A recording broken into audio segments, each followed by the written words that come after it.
মক্কার দোকানে নতুন কোনো কাপড় না দিয়ে এই পুরাতন জুব্বা কেন দিবেন গো বাবা? আল্লাহ নবী বলেন, ফাতেমা এই জুব্বা আমি তোমার মাকে দিচ্ছি না মা, এই জুব্বা তোমার মা আমার কাছে চেয়েছে। ফাতেমা বলতেছে, বাবা তাহলে এই জুব্বার মাহাত্ম্য কি? আল্লাহ রাসূল বলতেছেন, এই জুব্বা দুনিয়ার সাধারণ কোনো জুব্বা নয়, এই জুব্বার সঙ্গে আল্লাহর কোরআনের সম্পর্ক রয়েছে। লিল্লাহি সঙ্গে কোরআনের সম্পর্ক থাকে তার দাম বাড়ে না কমে। এই জুব্বা পরা অবস্থায় ফেরেশতা জিবরাইল আমার কাছে কোরআনের 5টা আয়াত নাজিল করেছে। ফেরেশতা জিবরাইল আমাকে বুকের মধ্যে চাইপা ধরেছে, সেই জন্য তোমার মা চেয়েছে এই জুব্বাটা তোমার মাকে কাফনের কাপড় পরায় দাও। ওই জুব্বা নিয়ে যখন মাকে পরাবার চাই, ইয়ানসুরু বিনুরিল্লাহ, আমি তখন নূরের চোখ দিয়ে তাকাই, দেখি আপনার জুব্বা পরানোর আগে আল্লাহ তাআলা আমার মাকে জান্নাতের কাপড় পরায়া দিছে। সঙ্গে সঙ্গে আল্লাহ নবী দরজায় বসে বললেন, নবী ছোট বাচ্চার মতো ওই দরজার মাটির মধ্যে পাথরের মধ্যে হাত দিয়ে কান্না শুরু করে দিলেন। ফাতেমা বলে, বাবা আপনার জুব্বা পরানোর আগে মায়ের শরীরে জান্নাতের পোশাক পরার কথা শুনে আপনি খুশি না হয়ে এমন করে কেন কাঁদতেছেন? রাসূল বলে, ফাতেমা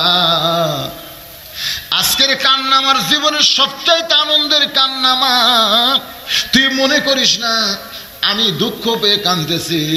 আমার আনন্দের কান্নার কারণ হলো, তুই জানিস না রে ফাতেমা, দুনিয়াতে কেউ যখন আমাকে নবী বলে স্বীকার করে নাই, সর্বপ্রথম যিনি আমাকে নবী বলে স্বীকার করেছে তিনি হলো তোমার মা খাদিজাতুল কুবরা। নবী এই কথা বলে ফাতেমাকে যেটা বুঝাইলেন, নিজের বউ হইয়া সর্বপ্রথম নবী স্বীকার করা, তার মানে কি? ওগো আল্লাহর নবী, আপনার কাছে যা চাইবো তা যদি আল্লাহর না থাকে তাহলে কেমনে দিবে? নবী চমকে বলে, তুমি আমার কাছে কি চাইবা যেটা আল্লাহর নাই? খাদিজা বলে, হুজুর সর্বসাকুল্যে চাওয়া হলো আমার 3টা।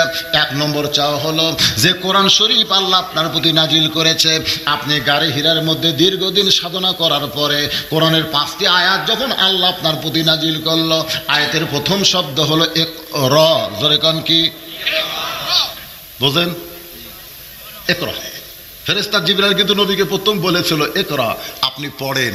নবী কি বলেছিল আপনারা জানেন? এই যে আমরা তাফসীর করি, পারি না। নবী বলেছেন, ইন্নী বুইস্তু মুআল্লিমান, আল্লাহ আমাকে পারি না কোয়ার জন্য পাঠাইলি না। নবী কিন্তু নিজেই বলেছেন, আল্লাহ আমাকে শিক্ষক করে দুনিয়াতে প্রেরণ করেছে। সুবহানাল্লাহ। আসলে নবী কি কইছে শোনেন। নবী বলছেন পড়বো না, জিবরাইল বলতেছে ইকরা পড়েন, নবী বলতেছেন পড়বো না। ফেরেশতা জিবরাইল বলতেছেন কেন পড়বেন না? নবী বললেন, জিবরাইল তুমি পড়তে বললেই পড়বো না, আগে জানবো পড়ার ধরন কি। ফেরেশতা জিবরাইল বললেন, বিইসমি রাব্বিকাল্লাযী খলাক, আপনি সে আল্লাহর নামে পড়েন যে আল্লাহ আপনাকে সৃষ্টি করেছে।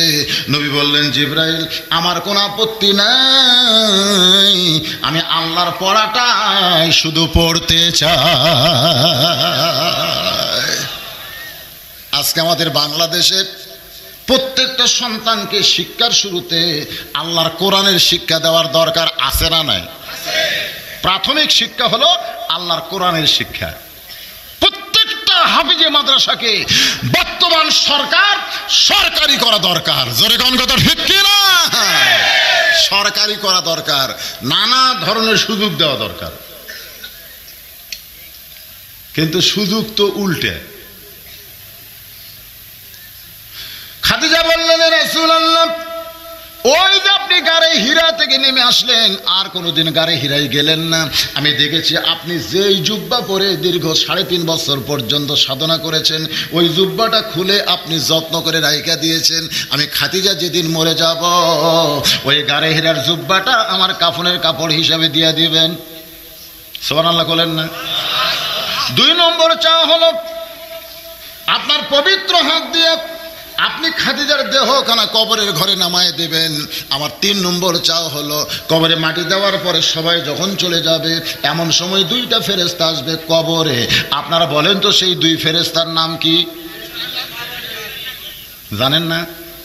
ফেরেশতা আসিয়া যখন জিজ্ঞাসা করিবে দিন কি তোমার মাবুদকে, বা তখন কি বলিবে? আল্লাহ বিনে নাই রে মাবুদ, আল্লাহ বিনে নাই রে মাবুদ, জবানে তাই বলো রে বলো, মুখে আল্লাহ রাসূল সবে বলো, ও মুখে আল্লাহ রাসূল সবে বলো। সবাই কবরে মাটি দিয়ে যখন চলে যাবে, খাদিজা বলতেছেন আমার কবরে আল্লাহ মুনকির নাকির পাঠায় দেবে। মুনকির নাকির যে 3টা প্রশ্ন করবে আমি উত্তর দিবার পারবো না, আমার পক্ষ থেকে আপনি উত্তর দিয়া দিবে।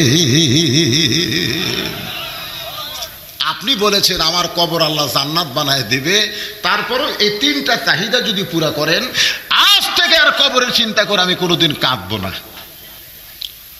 সঙ্গে সঙ্গে আল্লাহ রাসূল খাদিজার কপালে চুমা দিয়ে বললেন, খাদিজা ওই আল্লাহর শপথ করে বলতেছি, আমার আগে যদি আপনার মৃত্যু হয়, খুব খেয়াল করে শুনবেন, আমার আগে যদি আপনার মৃত্যু হয় আপনার 3টা চাওয়াই আমি পুরা করব ইনশাআল্লাহ। তাহলে কে কখন মরবে এটা আল্লাহর নবীও, কিন্তু আমাদের মধ্যে কিছু লোক জানে। তাহলে এখন বলেন কে কখন মরবে এটা জানে কে? আরো জোরে বলেন। যদি একটাবারে চিন্তা করতাম তাহলে কোনোদিন আমরা কাউকে হুমকি দিবার পারতাম? তুই আমারে চিনিস, তুই আমারে চিনিস, আগামীকাল সকাল 10টায় তোকে সাইজ করবো, যা, আমার দল এখন ক্ষমতায় আছে রে, তোকে সাইজ করতে আমার কি লাগবে? এমন হুমকি মারছে ভাই, ওই ভয়ের ঠেলায় আর ঘুম ধরে, খালি ঘড়ি দেখতেছে আগামীকাল সকাল 10টা, আগামীকাল সকাল 10টা। আল্লাহর বান্দারা এই হুমকি ধমকি মারা যারা মরবে যখন তখন তারা কোনোদিন দিবার পারবে না, কারণ ওরে সাইজ করার আগেই আল্লাহ হয়তো আমাকে সাইজ করতে পারে। জোরে কোন কথা ঠিক কিনা? মা খাদিজা দুনিয়া থেকে বিদায় নিয়ে চলে গেলেন। আল্লাহর নবী দেখতেছেন তখন তার 4টা মেয়ে। মা খাদিজার পেট থেকে মেয়ে হলো 4টা। জোরে কোন কয়টা? 4টা মেয়ে। একটা হলো রুকায়া, একটা হলো জয়নাব, একটা হলো কুলসুমা, আর একটার নাম হলো খাতুনে জান্নাত ফাতেমা। আমরা অনেক সময় মা ফাতেমা বলি, হাদিস শরীফে দেখলাম নবীর বিবি যদি আমাদের মা হয়, আল্লাহ কোরআন দিয়ে বলেছে, জোরে কোন কি দিয়ে? নবীর বিবি হলো আমাদের মা।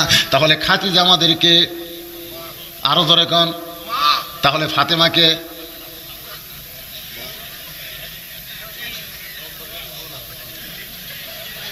না, মাও মাও মেয়েও মাও, এটা একটা সাজলো কেরে?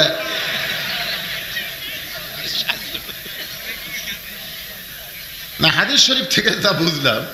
তবে আমরা ফাতেমাকে বোন কব না, আমরা ফাতেমা বলবো। জোরে কোন কি বলবো?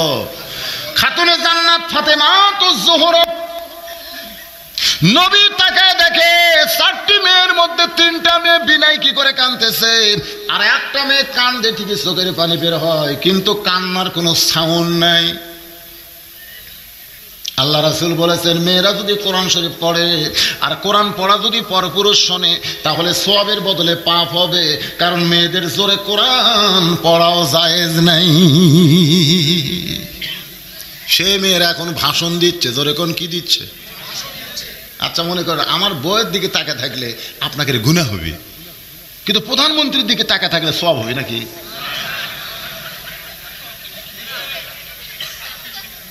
হাসতেছেন কেন? তাহলে এমন একজন প্রধানমন্ত্রী বানান দরকার যার চেহারার দিকে তাকায় থাকা ভাষণ শুনলে কোনো পাপ হবে না। এমন ভাগ্য বাংলাদেশে কবে আসবে আল্লাহ ভালো জানে। ধরে কোন কথা ঠিক কি না?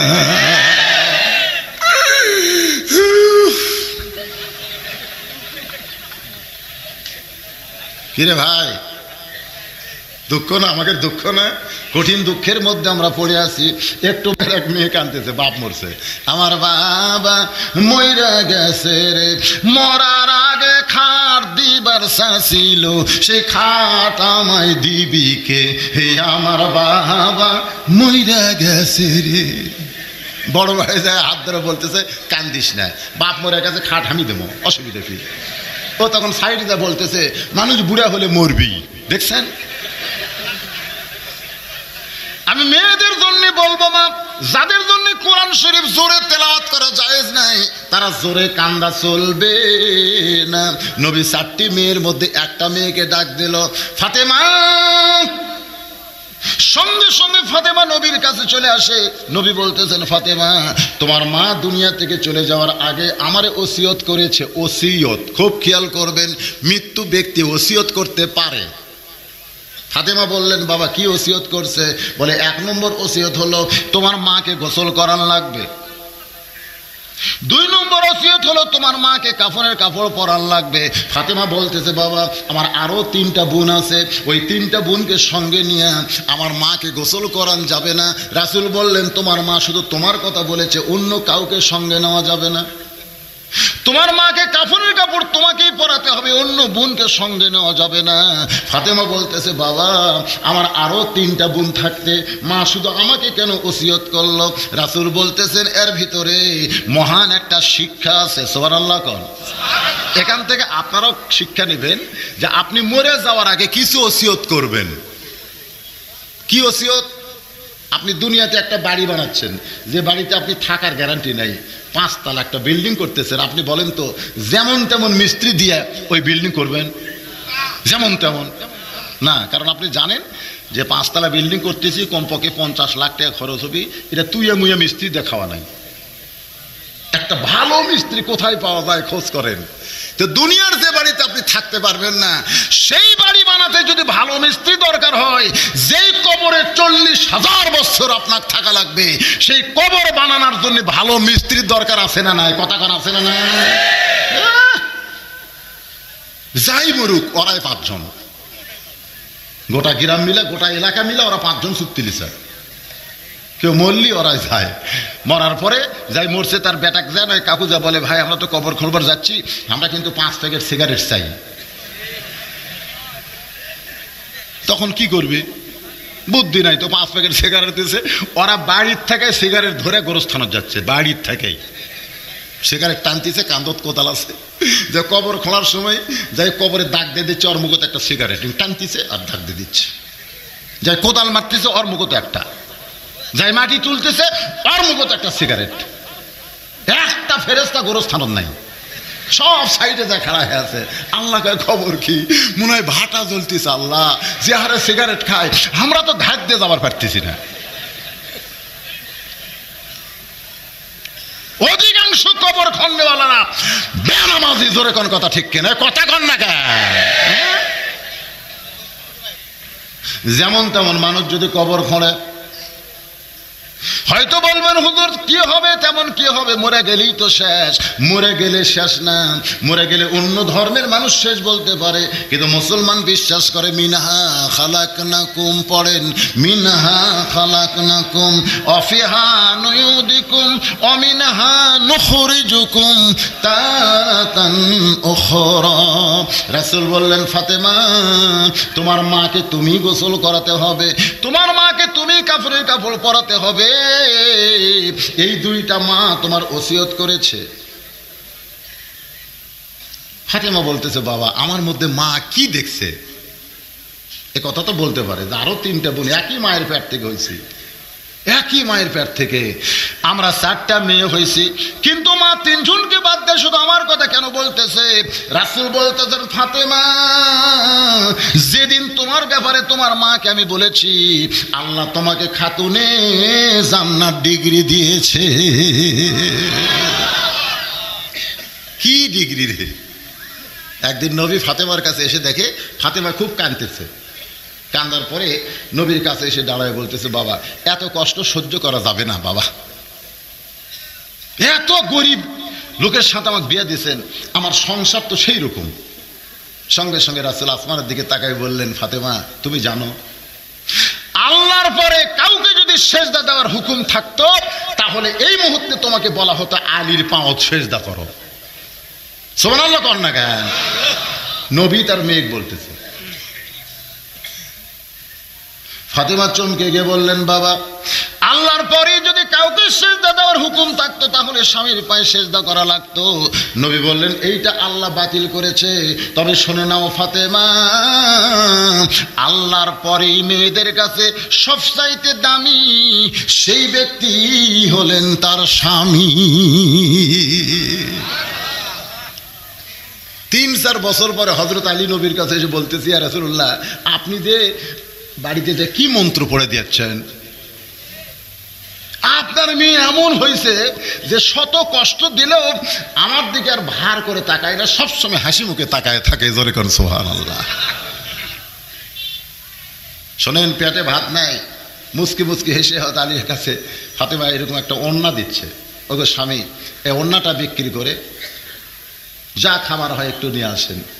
আমার নিজের জন্য বলতেছি না, হাসান হোসেন 2 দিন হলে না খেয়ে আসে, তাদের জন্য কিছু একটু কিনা লাগবে। হযরত আলী ওড়নাটা নিয়ে যখন বাজারের দিকে যায় চিন্তা করতেছে, বিবেক আছে তো, বিবেক বলতেছে আলী ওড়না তো বিক্রি করবি, কিন্তু যদি খরিদ্দার জিজ্ঞাসা করে কার ওড়না, যদি জিজ্ঞাসা করে তুই যদি বলিস আমার বইয়ের ওড়না, তখন খরিদ্দাররা বলবে, কোনো স্বামী যদি বইয়ের জিনিস বেচা খায় বুঝতে হবে সেই স্বামী দুর্বল স্বামী।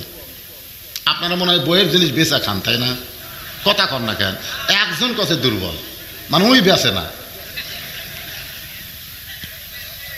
হযরত আলী এই ওড়নাটা এই পকেটের মধ্যে ঢুকাইছে, জামার জুব্বার পকেটের মধ্যে ঢুকে গোটা বাজার ঘুরতেছে।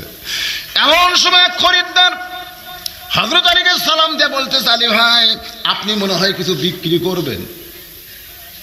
হযরত আলী চমকে যায়, আমার পকেটের মধ্যে জিনিস আছে আর আমি বিক্রি করব, এটা কেমন খরিদ্দার? তাকায় দেখে একটা ব্যাগ হযরত আলীর সামনে ধরেছে, পকেট থেকে ওড়না বের করে যখন ব্যাগের মধ্যে দেয়, আলী তাকায় দেখে খরিদ্দার একটাবারও ওড়নার দিকে তাকায় নাই, পকেট থেকে 6টা দিরহাম দিয়ে যখন চইলা যায়।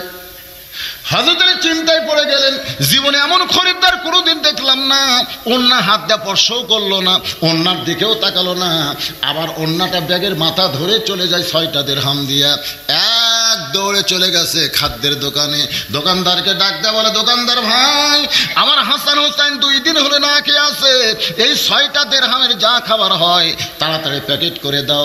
আমার মায়েরা যারা পর্দার অন্তর আছেন একটু মনোযোগ দিয়ে শুনবেন, একটা মেয়ে কত ধৈর্যশীলা হলে আল্লাহ তার খাতুনে জান্নাত ডিগ্রি দেয়। জোরে কোন সুবহানাল্লাহ।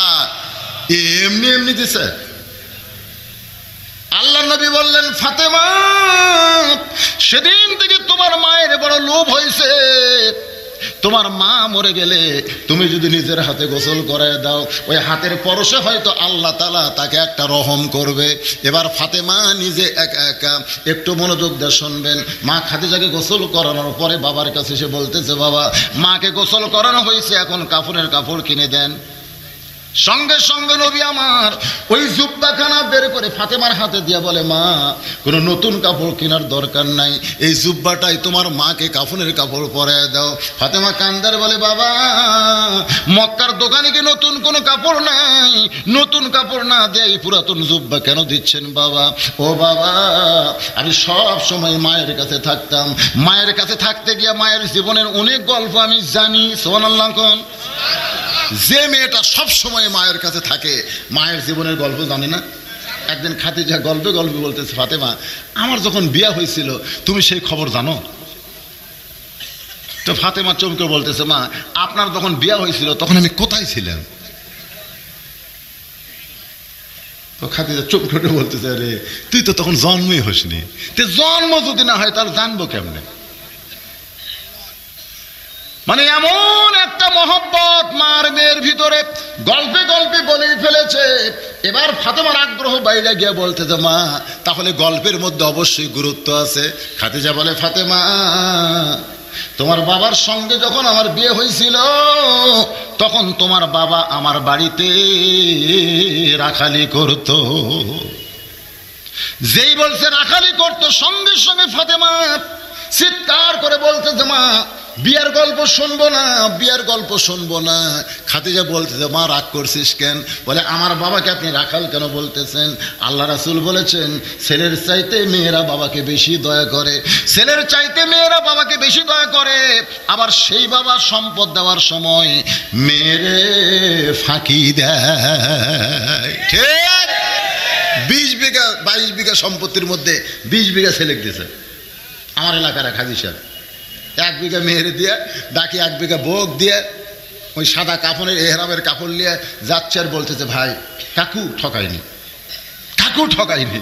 তো কিভাবে বলে ছেলের 20 বিঘা দিছি, মেয়ের 1 বিঘা দিছি। আমার বউ সারা জীবন যে আমার সঙ্গে ছিল ওরেও ঠকায়নি, 1 বিঘা দিছি। আপনারা বলেন তো ভাইজান, নিজের ইচ্ছা মতো দেওয়া যাবে না আল্লাহর কোরআন অনুসারে দেওয়া লাগবে? আজকে বাংলাদেশের অনেক বাবারা মেয়েদেরকে এভাবে ঠকায়। মনোযোগ দিয়ে শুনবেন। ফাতেমা বলতেছে মা আমার বাবার আকাল ছিল। খাদিজা বলতেছে মা তাহলে বিয়ার গল্প কেমনে শুনবে, এত রাগ করিস কেন? ফাতেমারে বসে বলতেছে ফাতেমা আমি তখন মক্কার সব চাইতে ধনবতী রমণী ছিলাম, আর তোমার বাবা আমার বাড়িতে রাখাল ছিল। ফাতেমা বলতেছে বাবা মক্কার সবচাইতে ধনবতী রমণী হওয়ার পরে আমার রাখাল বাবার সঙ্গে আপনি কেন বিয়া বসলেন? খাদিজা বলে ফাতেমা তোমার বাবার মধ্যে এমন কিছু দেখেছি যেটা দেখার পরে আমি তাকে রাখালি চাকরি ক্যান্সেল করে আমার স্বামী হিসাবে গ্রহণ করেছি। ফাতেমা বলে বাবা আমার মা মক্কার সবচাইতে ধনবতী রমণী, আজকে মরে যাওয়ার সাথে সাথে আপনি তাকে ভুলে গেলেন। মক্কার দোকানে নতুন কোনো কাপড় না দিয়ে এই পুরাতন জুব্বা কেন দিবেন গো বাবা? আল্লাহ নবী বলেন ফাতেমা এই জুব্বা আমি তোমার মাকে দিচ্ছি না মা, এই জুব্বা তোমার মা আমার কাছে চেয়েছে। ফাতেমা বলতেছে বাবা তাহলে এই জুব্বার মহত্ব কি? আল্লাহ রাসূল বলতেছেন এই জুব্বা দুনিয়ার সাধারণ কোনো জুব্বা নয়, এই জুব্বার সঙ্গে আল্লাহর কোরআনের সম্পর্ক রয়েছে। লিল্লাহি সঙ্গে কোরআনের সম্পর্ক থাকে তার দাম বাড়ে না কমে? আমাদের বাংলাদেশে যাদের সাথে কোরআনের সম্পর্ক তাদের দাম কম না বেশি? বেশি। ঠিক হয় একই ছেলের মাস্টার 3 মাস্টার এক ছেলে পড়ায়, এরকম লোক নাই? ইংরেজি মাস্টারকে মাস গেলে 2000 টাকা দেয়, ওই ছেলের বাংলা অঙ্ক মাস্টারকে 1500 টাকা দেয়। ওই ছেলেকে মসজিদের ইমাম 3 মাস হলে আরবি পড়ায়, এখন পর্যন্ত বেতন নেই। একই ছেলের 3 মাস্টারের উপরে একই বাপ। চিন্তা করছেন? ইংরেজি মাস্টারকে মাসের তারিখ করতেই বেতন দেয়, বাংলা অঙ্ক একই অবস্থা। কিন্তু হুজুর সবচাইতে সহজ পড়ার নাম কি?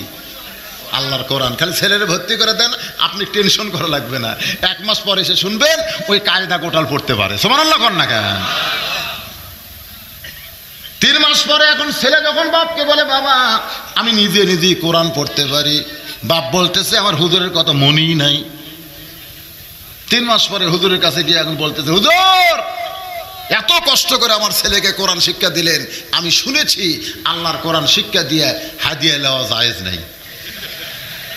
হুজুর মনে মনে কয় এটা তুই যেদিন প্রথম বাচ্চারে পড়াতে আইলাম সেদিন ফতুয়া দিলি তো লেটা চুকে যাইতো, 3 মাস পরে ফতুয়া দিলি। আজকে সাধারণ মানুষ হুজুরের উপর ফতুয়া মারতেছে। জোরে কোন কথা ঠিক কথা কন না কেন? সাধারণ ব্যক্তি ফতুয়া মারতেছে হুজুরের উপরে। একটু মনোযোগ দিয়ে শুনবেন। আল্লাহ রাসূল বললেন ফাতেমা এই জুব্বা সাধারণ কোনো জুব্বা নয় মা, এই জুব্বার সঙ্গে আল্লাহর কোরআনের সম্পর্ক রয়েছে। এই জুব্বা পরা অবস্থায় ফেরেশতা জিবরাইল আমার কাছে কোরআনের 5টা আয়াত নাজিল করেছে। ফেরেশতা জিবরাইল আমাকে বুকের মধ্যে চাইপা ধরেছে, সেই জন্য তোমার মা চেয়েছে এই জুব্বাটা তোমার মাকে কাফনের কাপড় পরায় দাও। এখন আপনাদের কাছে আমার প্রশ্ন হলো একই গাছের 3টা জিনিস যদি আপনি বানান, একটা বানাইছেন খাট, একটা বানাইছেন সোফা, আর একটা বানাইছেন রেহাল, 3টা জিনিস বানাইছেন একই গাছের কাঠ দিয়ে। এখন যদি আপনাদের প্রশ্ন করা হয় এই 3টা জিনিসের মধ্যে দাম বেশি কার? একটু বুঝা শোনা কোন দাম বেশি কার? সবাই একই কথা কয়। এখন যদি আপনাকে বলি ভাই রেহালটা নিয়ে খাটটা দেন তো, একজনও দিবেন না, এটা মুখে মুখে বলতেছেন। রেহাল নিয়ে খাটটা দেন তো, তখন বলবেন না হুজুর রেহাল নিয়ে খাট দেওয়া যাবে না। তাহলে মুখে মুখে দাম কইলেন, অন্তরে কেন স্বীকার করলেন না? এখন আমরা বলবো খাটের দাম বেশি, সোফার দাম বেশি, কিন্তু রেহালের সম্মান বেশি। রেহালের সম্মান বেশি না কম? আপনি খাটে যখন ওঠেন আপনার পা যদি খাটের ওপর পড়ে কোনোদিন চিন্তা হয়? চিন্তা হয়? সোফার উপরে বসেন, পাও তুলে, কোনো টেনশন আছে? কিন্তু রেহাল কোরআন শরীফ এরকম নিচ্ছেন, নেওয়ার সময় একটু টান দিচ্ছেন, রেহাল হঠাৎ আপনি কিন্তু ইচ্ছা করে না, হঠাৎ আপনার পায়ের কাছে পড়ে গেছে, আপনি তুলে দুটো চুমা খাচ্ছেন। রেহাল বলতে যে, কে রে খাট, কে রে সোফা, একই গাছের মধ্যে ছিলাম, তোর কে খবর কি? আমি পায়ের কাছে পড়লি আমার তুলে চুমা খায়। খাট আর সোফা কান্দার বলে, ভাই তুই পায়ের কাছে পড়লে তোকে দুইবার চুমা খেলো রে, আর আমাকে ওই পাও দিয়ে লাগতাই রে। তো বলতেছে তাহলে একই গাছের মধ্যে থাকলাম, তোদের লাত্তি খাওয়ার কপাল হলো, আর আমার সুমা খাওয়ার কপাল কেন হয়? তখন খাট আর সোফা বলতেছে, তোর সঙ্গে আল্লাহর কোরআনের সম্পর্ক আছে, কোরআনের সম্পর্ক থাকার কারণে তোর ভাগ্য হয়েছে সুমা খাওয়া, আর ওর সাথে সম্পর্ক না থাকার কারণে আমাকে ভাগ্য হচ্ছে লাত্তি খাওয়া। আজকে বাংলাদেশে মুসলমান দাবি করার পরে কোরআনের সঙ্গে যদি সম্পর্ক না রাখি, তাহলে ভারতের লাত্তি খাওয়া লাগবে, আমেরিকার লাত্তি খাওয়া লাগবে। জোরে কোন কথা, ঠিক কথা কন না কেন? কি মনে করতেছেন? গতবার 300 টাকা পেঁয়াজের দাম কেন বাড়লো বুঝতেছেন না? আমরা যেদিন দেখলাম প্রধানমন্ত্রী 500 টন ইলিশ দিছে, পরের দিন থেকে পেঁয়াজের দাম বেড়ে গেছে। কেন? আমাদের সরকার ইলিশ দেয় আর ওরা পেঁয়াজ বন্ধ করে দিল, কারণ কি?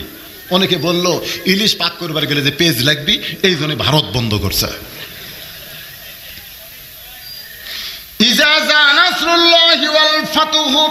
একটু মনোযোগ দিয়ে শুনবেন, একটা লাইন বাদ আমি কথা বলবো না। এবার ফাতেমা ওই জুব্বাটা নিয়ে মা খাদিজাকে পরাতে যাচ্ছে। ভাইজান মনটা একটু মনোযোগ দিয়ে শুনবেন। ওই জুব্বাটা পরাতে গেলেন, নবী কিন্তু ফাতেমার পিছনে পিছনে রওনা দিলেন। আল্লাহ নবী দরজায় গিয়ে থমকে দাঁড়ালেন, দরজা বন্ধ করলেন, ফাতেমা ঘরের মধ্যে ঢুকলো। এখন আপনাদের কাছে আমার প্রশ্ন হলো, নবী দরজায় দাঁড়িয়ে থাকলেন আর ফাতেমা ঘরের মধ্যে গেল, কারণ কি? কারণ হলো কোন বউ যদি মারা যায়, স্বামী কিন্তু তাকে স্পর্শ করতেও পারবে না, আর স্বামী যদি মারা যায়, বউ তাকে ইচ্ছা করলে গোসল করাতে পারবে, ইচ্ছা করলে তাকে কাফনের কাপড় পরাতে পারবে। আমার কথা কি বুঝলেন? আমি যদি মরে যাই, আমার বউ আমাকে গোসল করাবার পারবে, আমাকে কাপড়ের কাপড় পরাতে পারবে, কিন্তু আমার বউ যদি মরে, কি কথা?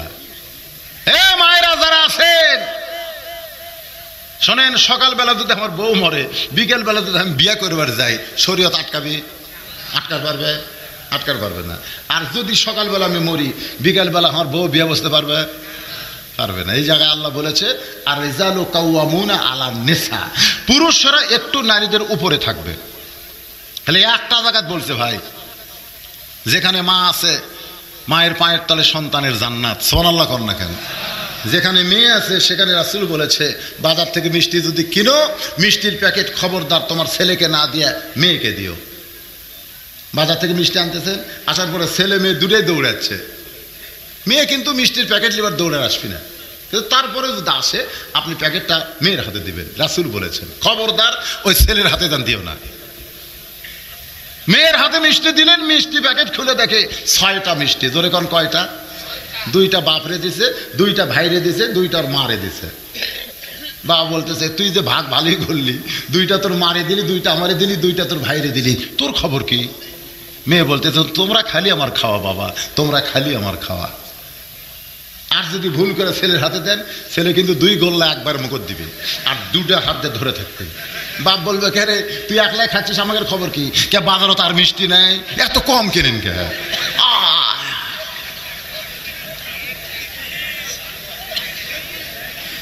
ছেলেদের চাইতে মেয়েদের কথা ইসলাম বেশি বলেছে, আমার বাপের চাইতে মায়ের কথা ইসলাম দিয়েছে, দাম দিয়েছে। জোরে কোন সুবহানাল্লাহ। খালি এক জায়গাত, খালি স্বামী আর বউ, এই জায়গাতে একটু আল্লাহ স্বামীর ওপর থছে, তাতে ওরকে কি রাখ। ওরা মিছিল করে নারী পুরুষের সমান অধিকার দিতে হবে, দিতে হবে। জোরে কোন কথা ঠিক কিনা? এরকম মিছিল আমাদের বাংলাদেশে আছে না নাই? নারী পুরুষের সমান অধিকার।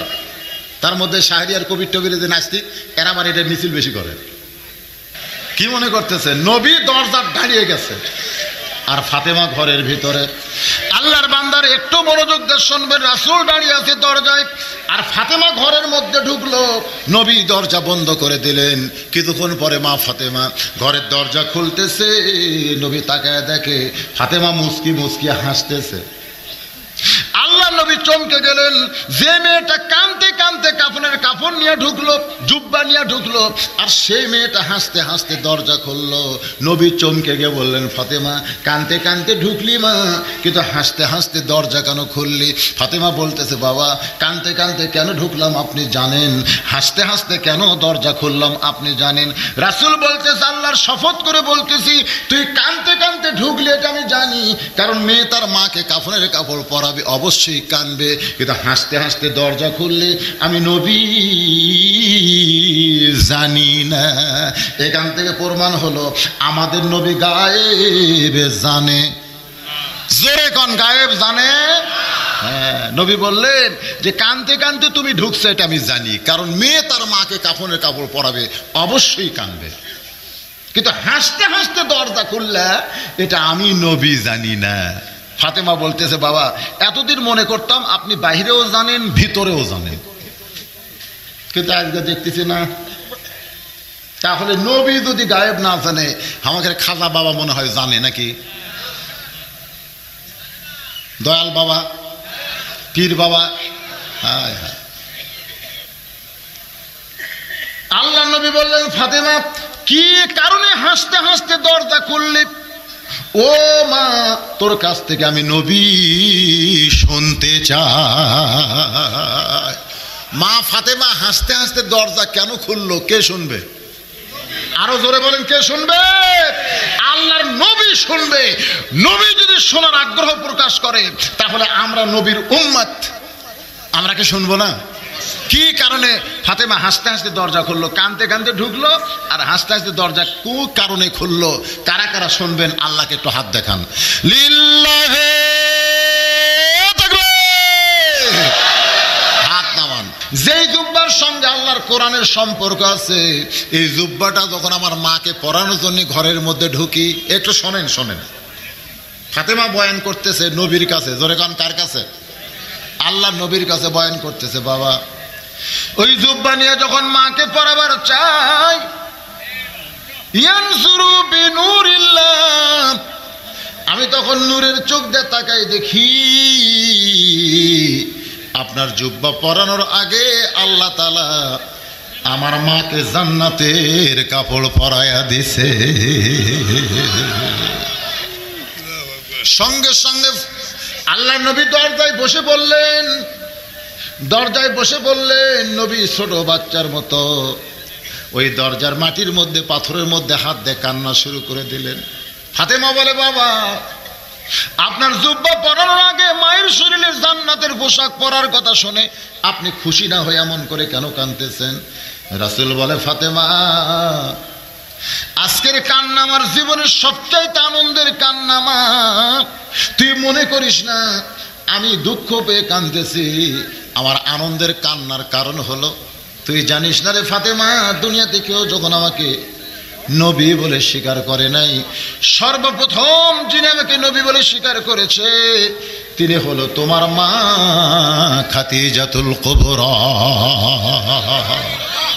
নবী এই কথা বলে ফাতেমাকে যেটা বুঝাইলেন, নিজের বউ হইয়া সর্বোত্তম নবী স্বীকার করা, তার মানে কি 33 বছর হলো ওয়াজ করতেছি, এখন পর্যন্ত আমার বউকে আমি হুজুর বলাবার পারলাম না। আমার এটা একটা দুর্ভাগ্য। আমার বউকে যখন বলি একটু হুজুর খাও, বউ খালি মুচকি মুচকি হাসে। না হাসো কেন? বলে হাসার কারণ হলো জনগণ আপনাকে চিনে না তাই হুজুর কয়, কিন্তু আমি আপনার চিনি, হুজুর হওয়া এত সহজ নয়। তার মানে বোঝা গেল আমরা বাহিরে হুজুর ভিতরে খেজুর। আর আল্লাহর নবীকে সর্বোত্তম নিজের বিবি যখন নবী বলেছে, তার মানে বোঝা গেল নবী বাহিরেও যা ভিতরেও তা। এই জন্য কাউকে না শুধুমাত্র আল্লাহর নবীকে, লাকাদ কানা লাকুম ফি রাসূলিল্লাহি উসওয়াতুন হাসানা, অন্ধভাবে একজন মানুষকে অনুসরণ করা যাবে, তিনি হলেন আমাদের নবী। জোরে কোন কথা ঠিক? নবী ছাড়া অন্য কাউকে অন্ধভাবে আপনি অনুসরণ করতে পারবেন না। নগদ চকচকা টাকা পারে, এ টাকা কি দেওয়ার টাকা করে? হ্যাঁ, বাপের জন্য দোয়া চায়। 1000 টাকা চললে না, নগদে করছে দান। আল্লাহ বাবার কবরকে জান্নাতের টুকরা বানায় দেন। বাজান গো, কবরে নামানোর সময় নবীর চোখ দিয়ে দর দর করে পানি পড়তেছে। আবু বকর বলে, ইয়া রাসূলুল্লাহ, আপনি যদি এমন করে কাঁদেন তাহলে আমরা কেমনে সহ্য করব? রাসূল বলে, আবু বকর, আজকে খাদিজাকে কবরে নামানোর সময় আমি কিন্তু নবী হিসেবে নামাইনি, কারণ পৃথিবীর সবচাইতে হতভাগ্য স্বামী হলাম আমি। এই খাদিজা যতদিন দুনিয়াতে ছিল কোনোদিন দরজায় গিয়া তাকে খাদিজা বলে ডাকা লাগে নাই। সুবহানাল্লাহ কবেন না? আল্লাহ নবী বলেন, যতই রাত হোক, কারণ দাওয়াতের কাজ শেষ হওয়ার নির্দিষ্ট কোনো সময় নাই। কিন্তু আমরা যারা ওয়াজ করি আমরা কিন্তু বউকে বলে আসি, আজকে রাত 2টার সময় আসবো, 3টার সময় আসবো। কারণ নওগাঁ জেলার মাহফিল হলে আমরা ওয়াজের শেষটা অনুমান করে বলতে পারি। কিন্তু পাবনা যখন যায় প্রধান বক্তা তুলে দেয় রাত 12টার পরে, তাহলে আস্তে আস্তে ফজর হয়ে যায়। কথাটা বোঝেন বাজান? বিশেষ করে আবার বাগমারার মধ্যে যখন যাবেন প্রধান বক্তা তুলে দেয় রাত 12টার পরে। এখন বউ শোনে কোথায় যাবেন, কয় নওগাঁর মান্দা। বউ জানে 2টার মধ্যে স্বামী চলে আসবে। 2টার সময় আর মোবাইলে কি দিয়ে থবে, অ্যালার্ম দিয়ে থবে। ধরে এখন কথা ঠিক কিনা? এখন 2টার সময় যদি কোনোদিন যাবার না পারে, হাইরে গরম ভাই, কি রাত্রে কোন জায়গায় গেছিলেন, কি হঠাৎ তো বিপদ হতেও পারে, পারে কি পারে না? এত থাকা যাবে? আল্লাহ নবী বলেছেন, কখন কোন সময় আমি দরজায় আসি এটা খাদিজাকে বলা হয় না। কারণ দাওয়াতের কাজ শেষ করে যত রাত্রি আসি না কেন, আমি কোনোদিন দরজায় খাদিজা বলে ডাক দেই নাই। শুধুমাত্র দরজায় ডাকাইছি, সঙ্গে সঙ্গে দরজা খুলে যায়। আল্লাহ নবী বলেন, খাদিজা ডাক দেওয়ার আগে কেমনে দরজা খোলেন? খাদিজা বলে, নবী গো, আপনি যখন দাওয়াতের কাজে বাইরে যাচ্ছেন তখন আমি দরজার ফাঁকের মধ্যে নাক লাগায় দাঁড়িয়ে থাকি, কারণ আপনি ঘুরবেন রাস্তায় রাস্তায়, আর আমি খাদিজা আরামে বিছনায় ঘুম পারবো। এমন ভাবে আমি না নিয়ত করেছি, আপনাকে না ঘুমাইলে আমি খাদিজা কোনোদিন ঘুমাবো না। আপনি যখন দরজার কাছে আসেন আপনার দেহের একটা সুগন্ধ আছে, মেশকাম্বর। এই সুগন্ধ আমার নাকের মধ্যে ঢুকে যায়, আমি বুঝতে পারি আমার নবী আইছে। সুবহানাল্লাহ কোন? নবীর সুগন্ধ হলো মেশকাম্বর। লা ইলাহা ইল্লাল্লাহু মুহাম্মাদুর রাসূলুল্লাহ। সকলে বলি সাল্লাল্লাহু আলাইহি ওয়াসাল্লাম। হুজুর, আপনি না ঘুমাইলে আমি কোনোদিন খাদিজা ঘুমাবো না। রাসূল কান্দে বলে, আবু বকর, আমি না ঘুমাইলে খাদিজা কোনোদিন ঘুমাবে না।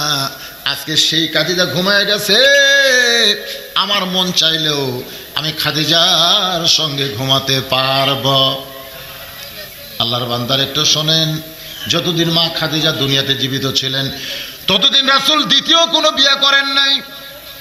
মা খাদিজার কবরে মাটি দেওয়ার পরে সমস্ত সাহাবীরা যখন কবর থেকে চলে যাচ্ছে, বাগান আমাদের কবরে মাটি দেওয়ার পরে যখন কবর থেকে চলে যাবে, কিতাবের মধ্যে আছে 40 গজ পর্যন্ত যখন মাটি দেওয়ার লোকগুলো চলে যাবে, এমন সময় আল্লাহ 2টা ফেরেশতা পাঠাবে।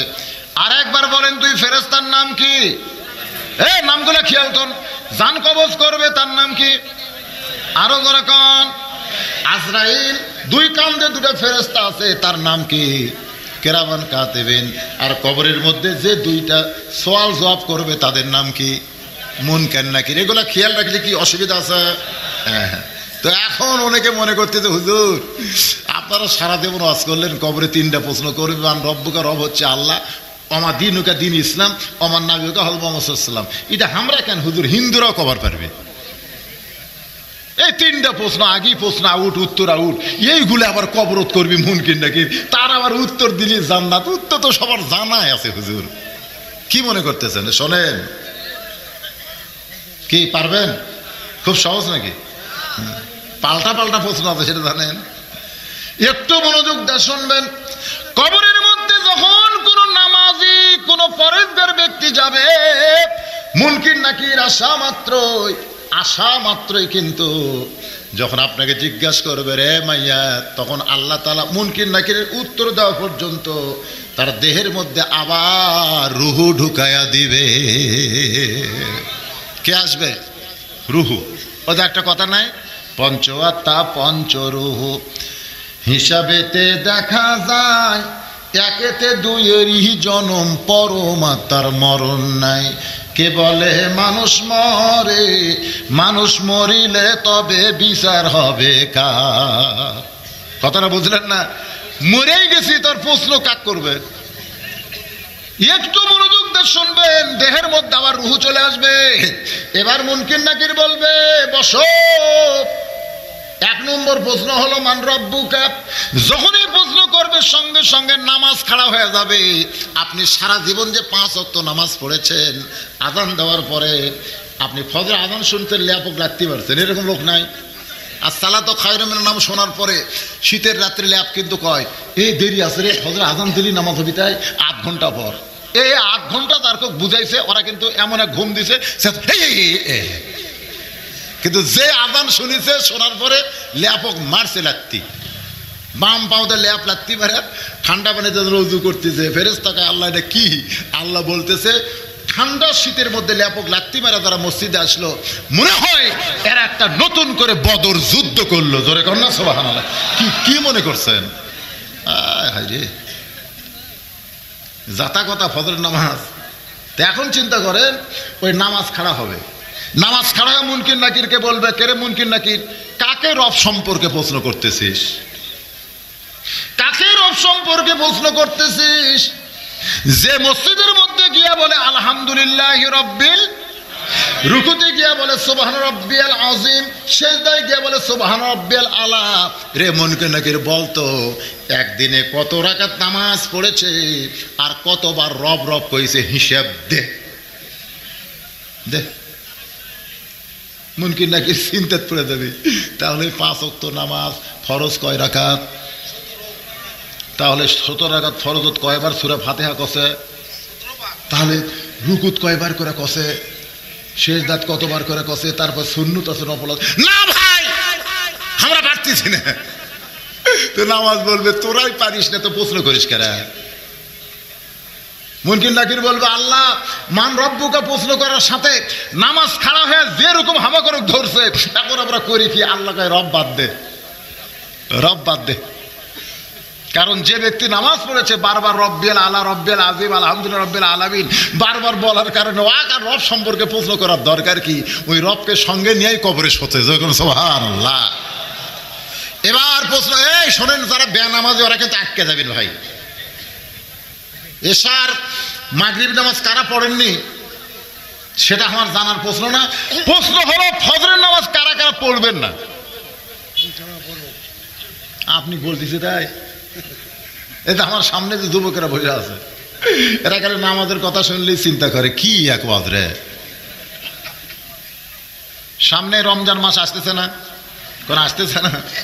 অনেক যুবক দেখবেন আমাদের এলাকায় তো গতবার করোনা হয়তো ওরা তো বিপদত পড়ছে, এবার তার করোনা নাই, এবার তা ওই গত বছরকার কাজা কিন্তু আদায় হবে। ধরে কোন ঠিক কিনা যায় নামাজ একটা কান্দত লিয়া সেই মশান, যেটি যেটি ফ্যান আছে মসজিদের, যেটি যেটি ফ্যান ওটি ওরা যায় নামাজ বিছেছে। নতুন মুসল্লি হঠাৎ এসে ফ্যান দখল।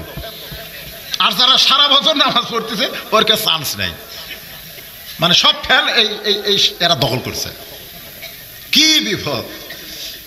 আচ্ছাই হুজুরত বলছে যে হুজুর শোনেন, এই পাড়াত কিন্তু মসজিদ দুটে, উত্তর পাড়ার ইমাম সাহেব কইছে এশার নামাজ তারাবি বেতের সব মিলে 35 মিনিট লাগবে, এটা কিন্তু ঘোষণা করছে উত্তর পাড়ার। এখন আপনি কোন কত মিনিট লাগবে?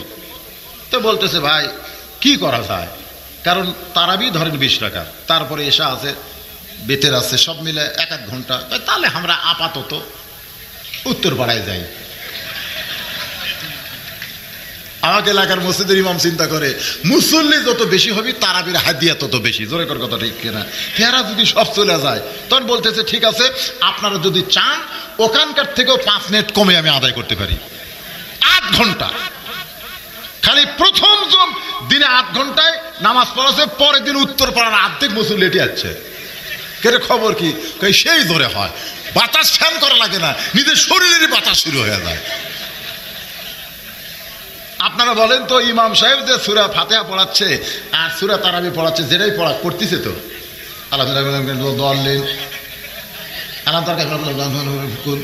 মানে এত জোরে পড়ছে, 2 কান্দের দিয়ে ফেরেশতা কলম ডাবা বাড়ি পারেনি, এইভাবে খাড়া করে তুলছে।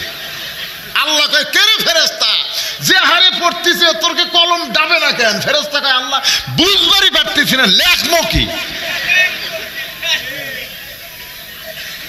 এই তাড়াতাড়ির নামাজে আমাদের কিছু যুবকেরা মসজিদে আসে, জোরে কোন কথা ঠিক? হ্যাঁ। আর ওই 7 দিন পর জুম্মার নামাজে শেষে এসে আগে যায়। আমি তাদেরকে বলতেছি, যা করছি আজ থেকে মনে করব যে কোনো সময় আমাদের মৃত্যু হবে। আল্লাযী খলাকাল মাউতা ওয়াল হায়াতা, মনে আছে না ভুলে গেছেন? তাহলে ফজর থেকে বাকি জীবনে একটা ওয়াক্ত নামাজ বাদ দিব না, এইরকম নিয়তে কি আমরা তওবা করতে পারি? কারা কারা পারি আল্লাহকে একটু হাত দেখায়। লিল্লাহি তাকবীর, হাত নামান। আজকে লতিফিয়া কি রে, কি হলো রে? ঠিক আছে, সুবহানাল্লাহ খান। আল্লাহ তোমার যুবকেরা তওবা করেছে, তওবা মানে ফিরে আসা। একটু মনোযোগ দিয়ে শুনবেন। এখন বলতেছে আমার দিনুকা, তোমার দিন কি? 1 নম্বর তো শেষ, নামাজ যে ধরছে মুনকির নাকির আল্লাহ বলতেছে 1 বাদ দে, 2 ধর। 2 নম্বর প্রশ্ন করছে অমা দিনুকা, তোমার দিন কি? দিন দিন বোঝেন আপনারা?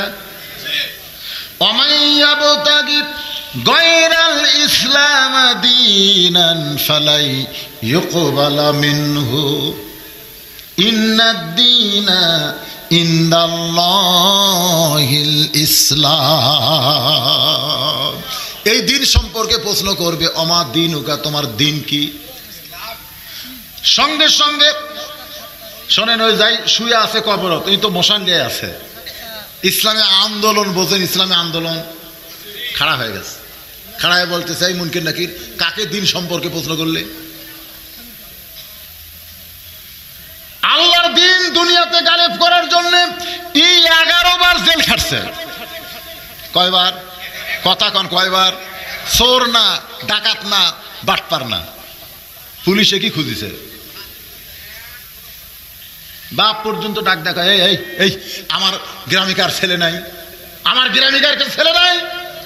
একটা ছেলে পুলিশ ধরবার আসে না, তোর ধরবার আসে কেন? তুই তো 5 ওয়াক্ত নামাজ পড়িস, তোর তো চেহারা সুরত ভালো, তুই তো সত্য কথা কস, তো তোর পুলিশ খোঁজে কে? তখন বলতেছে বাবা রাগ করছেন, আপনি যদি রাগ করেন তাহলে আমরা যাবো কোথায়? বাপ চোখের পানি বের করে বলে আমি রাগ করি নাই, আমি রাগ করি নাই বাজান, তুই ভালো মানুষ, তুই ভালো ছেলে, তারপরে তোকে পুলিশ খোঁজে কেন? ছেলে বলতেছে বাবা মুসলমান হিসাবে দুনিয়াতে বাঁচতে চাই, দুনিয়াতে মুসলমান হিসাবে বাঁচতে গেলে ইসলামকে প্রতিষ্ঠা না করা পর্যন্ত বাঁচার কোনো উপায় নাই। ও বাবা শুধুমাত্র দিন ইসলামকে দুনিয়াতে গালিব করার জন্য আমি আল্লাহর দল করি, আর আল্লাহর দল করার কারণে পুলিশ আমাকে খোঁজে, কারণ এই পুলিশগুলো বাতিল শক্তি পাহারা দেয়। তখন ওই ইসলামী আন্দোলন মূর্ত ব্যক্তির এরকম হাত ধরবি, মুনকির নাকিরকে বলবি দেখ এই দেখ এই দেখ, দেখছিস এটি গুটি হচ্ছে, এটা ফাঁকা, তোকে আমরা তো জানি না। খালি দিন প্রচারের জন্য এই 2 হাত বান্ধাতে ভিতরে খুঁটি দিয়ে রিমান্ডে লিছিল এই দিনের জন্য। এই দিনের জন্য বাড়িতে থাকতে পারে নাই, আলুর বাবুরের মধ্যে থাকা লাগছে। এই দিন প্রচারের জন্য কত নির্যাতন সহ্য করেছে, এরপরেও দিন সম্পর্কে প্রশ্ন করতেছিস কেন? মুনকির নাকির বলে মাবুদ তোমার বান্দাকে দিন সম্পর্কে প্রশ্ন করতে গেলে ইসলামী আন্দোলন যেভাবে ধরেছে এখন করব কি? আল্লাহ কয় 2 নম্বর বাদ দিয়ে দে, এবার 3 নম্বর প্রশ্ন কর। 3 নম্বর প্রশ্ন করতেছ আমার নবীকা, তোমার নবীকে। আপনি বলা লাগবে নাকি? আপনি তো মশাল্লা শুয়ে আছেন, ইতিমধ্যে নবী দৌড়াচ্ছে, সুবহানাল্লাহ খান। এই মুনকির নাকির কাক নবী সম্পর্কে প্রশ্ন করলি? হুজুর আসসালামু আলাইকুম, আপনি কে? তুই জানিস না এটা কে? আমার সুন্নত দাঁড়িয়ে রাখার জন্য, আমার টুপি মাথা দেওয়ার জন্য এদেরকে জিএমবি জঙ্গি কসরে। ঢাকা কাল টুপিওয়ালা দাড়িওয়ালা একটা ছেলে যদি ব্যাগ লিয়া ঘরে, খালি ব্যাগ লিয়া ঘুরতেছে, ও দেখবেন র্যাব পুলিশ দৌড়েছে, দেখি দেখি দেখি দেখি ব্যাগ দেখি ব্যাগ দেখি ব্যাগ দেখি করছে, স্যার ব্যাগ দেখি, কথা কসকে ব্যাগ, তো ব্যাগ দেখে কিছুই নাই। তো স্যার আমার ব্যাগ চেক করলেন কে? চেক করা লাগবে, তোর চেহারা দেখলেই সন্দেহ হয়, আর একটা টুপি নাই, দাড়ি নাই, ওল মুখে, জোরে কোন কি মুখে? ওল মুখে, ওই বাক্সলে ঘুরলে চেক করবি না, আর সন্দেহ হয় না। তো আল্লাহ নবী বললেন যে আমার সুন্নত দাড়ি নিয়ে কবরের মধ্যে আইছে তাকে নবী সম্পর্কে প্রশ্ন করা লাগবে না, আমি নবী তাকে উম্মত হিসাবে স্বীকার করে নিলাম।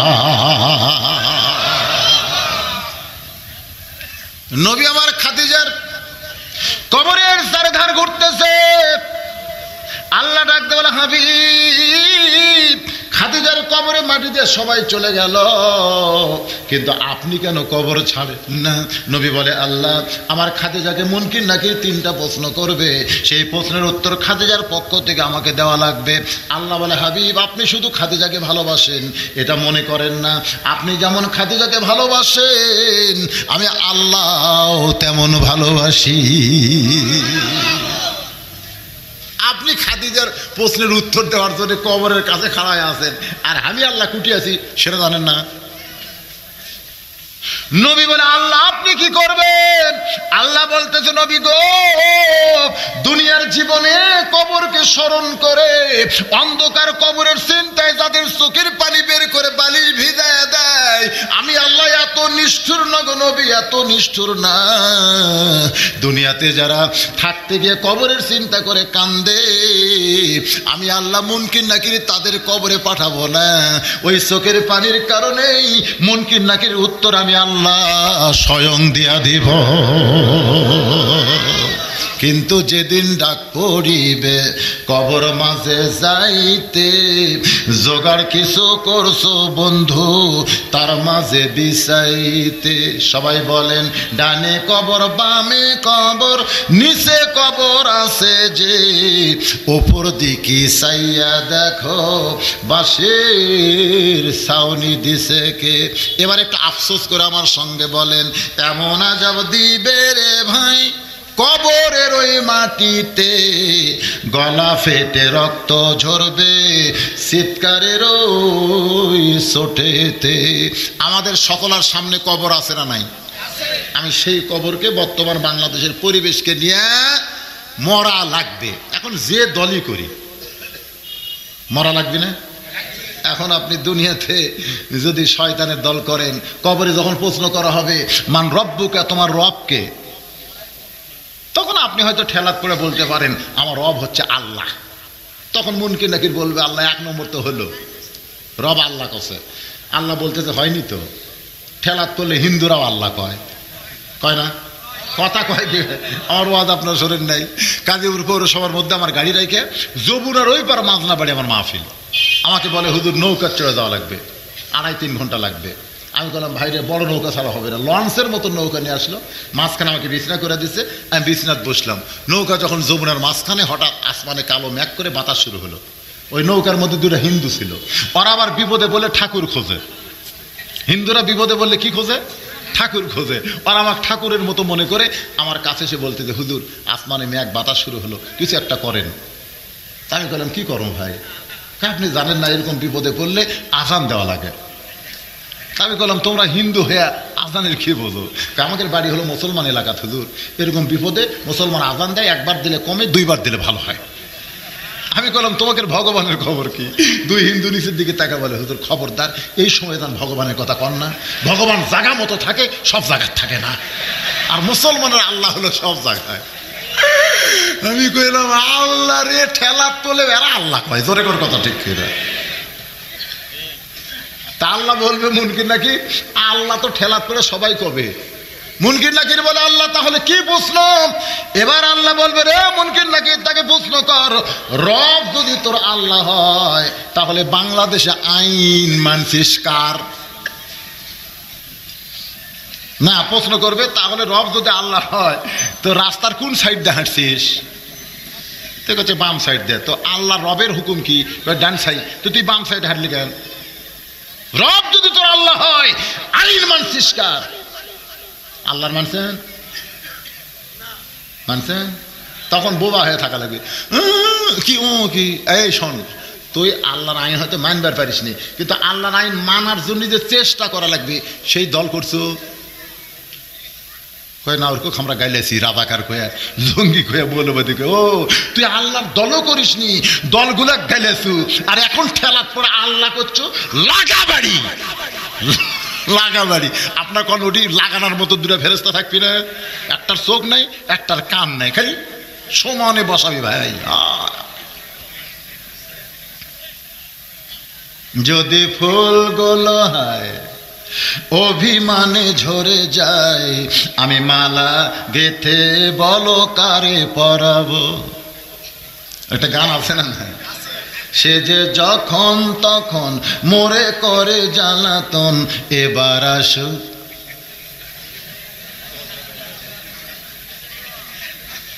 সে যে কেন এলো না, কিছু ভালো লাগে না, কবরে আসুক তারে আমি। কিরে ছেলেবেলা গান কও না তোমরা? যারে পাখি তারে গিয়া বল না, আমি কি তার হাতের খেলনা, বল না। এই কোরআন শরীফ দিয়ে আমাদেরকে বোঝানো হয়েছে। ধরে কোন কথা ঠিক? আমি দীর্ঘ সময় পরপর 3 বছর হ্যাট্রিক করলাম আপনাদের এই মাহফিল। আল্লাহ পাক এই বছর আমাকে কিছু বলালো। ভাইজান, আমি যে কথাগুলো বললাম, যাই হোক, যে পরিবেশে, গতবার তো করোনার কারণে ওয়াজ হয়নি, এবার তাও চলতেছে। আজকে কয় তারিখ? 19 তারিখ। তার মনে হয় রোজা পর্যন্ত চলবে ইনশাআল্লাহ। তো সামনে 26 তারিখে মুদি আসফার চাচ্ছে আমাদের দেশে। আমরা অবশ্য মোটামুটি আসফার দেবো না কই একটা, কি যা থাকে কপালে, জুতা মারবো গালে। ধরে কোন কথা ঠিক কিনা? কিছু একটা হবে, যা হয় হোক, আমরা চিন্তা করি না। ধরে কোন কথা ঠিক? আলহামদুলিল্লাহ, আল্লাহ পাক আমাদের সকলকে কবুল করুক।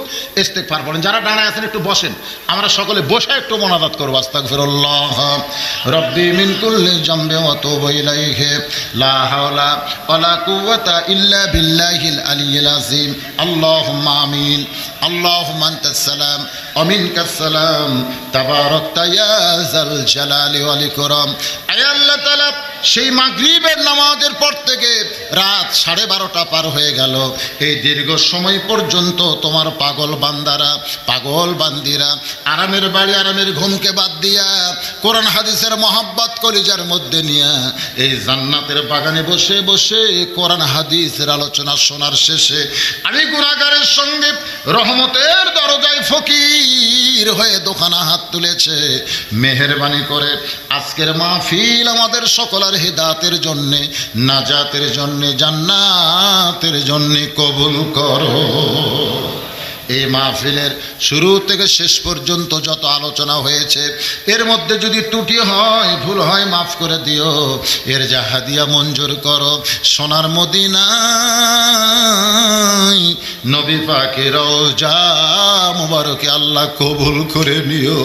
তামাম আম্বিয়ায়ে কেরাম, আসহাবে কেরাম, তাবিঈনে কেরাম, তাবিঈনে কেরাম, তামাম পৃথিবীর মাটির নিচে যত মুমিন মুমিনা আছে, আল্লাহ সকলের আরওয়াহ পরে হাদিয়া কবুল করো। ও মাবুদ, আমরা যারা হাত তুলেছি, আমাদের জনম দুঃখনী মা, কি বলবো প্রসবের কথা, মা বিনে সেই ব্যথা কেউ তো বুঝিবে না। মাজন ঠেকিয়া সন্তানের দায়, ওয়াকালে মা মারা যায়। ঠেকিয়া সন্তানের দায়, ওয়াকালে মা মারা যায়। কেন সে মায়ের জন্যে দোয়া করবা না? এমন দরদি ভবে কেউ হবে না আমার মা গো। আমি বহুদিন আমার বউকে বলেছিলাম, ওয়াজ করে বাড়ি আসবো, তুমি চেতন থেকো। আমার যাওয়ার অপেক্ষায় আমার বউরে কোনদিন চেতন পাইলাম না। আমার মা যে ঘরে ঘুমায়, ওই ঘরের জানলার পাশ দিয়ে হেঁটে যায়। মামার জুতার শব্দে বলে, বাজান আমি এখনো ঘুমাই। এই দরদের মা, এই দরদের মা যাদের কবরে গেছে, আল্লাহ গভীর রাত্রে তোমার কাছে কান্দি, মায়ের কবরকে তুমি জান্নাত কবুল করো। বাবার বাড়ি ঘর সবই আছে, আমি সহ আমরা যারা বাবা হারাইতে হয়ে গেছি, খাইনি রে নিজে, বাবা খাইনি রে, বাবা কোনোদিন ভালো বিছনায় ঘুমাই নাই, বাবা মাটির বিছনায় শুয়ে ছেলের খাট বানায় দিছে, ছেলের ভবিষ্যৎ ভালো হওয়ার জন্য বাবা না খাইয়া ছেলের লেখাপড়া করাইছে। আজকে সেই বাবা যাদের কবরে গেছে, আল্লাহ আমি সহ আমরা যারা বাবা হারাইতে হয়ে গেছি, মেহেরবানি করে বাবার কবর জান্নাতের টুকরা বানায় দাও। আল্লাহ আমাদের দাদা দাদি নানা নানা আত্মীয় স্বজন শ্বশুর শাশুড়ি যাদের কবরে গেছে আল্লাহ মাফ করে দাও। আল্লাহ এই লতিফিয়া মাদ্রাসাকে কিয়ামত পর্যন্ত কবুল করো। এই মাদ্রাসায় জায়গা দিয়া, মাদ্রাসায় জমি দিয়া, টাকা পয়সা দিয়া মাদ্রাসা তৈরি করে আল্লাহ তোমার দরবারে হাত তুলেছি মাবুদ, কিয়ামত পর্যন্ত কবুল করে নাও। আলহামদুলিল্লাহ।